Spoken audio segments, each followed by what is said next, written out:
পরিবেশ, বন ও জলবায়ু পরিবর্তন মন্ত্রণালয়ের উপদেষ্টা সৈয়দা রিজওয়ানা হাসান আজ গাজীপুরের শ্রীপুর উপজেলায় অবস্থিত বঙ্গবন্ধু শেখ মুজিব সাফারি পার্ক পরিদর্শন করেছেন। বুধবার ৯ এপ্রিল তিনি পার্কে পৌঁছান এবং পার্কের পরিবেশ, বন্যপ্রাণী সংরক্ষণ ব্যবস্থা ও সার্বিক ব্যবস্থাপনা ঘুরে দেখেন।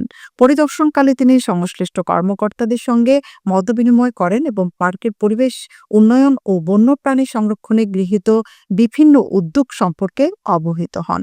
সাংবাদিকদের এক প্রশ্নের জবাবে সৈয়দা রিজওয়ানা হাসান বলেন, সাফারি পার্ক থেকে যে প্রাণীগুলো চুরি হয়েছে তা নিয়ে তদন্ত চলছে। জনবল সংকট আমাদের বড় একটি চ্যালেঞ্জ।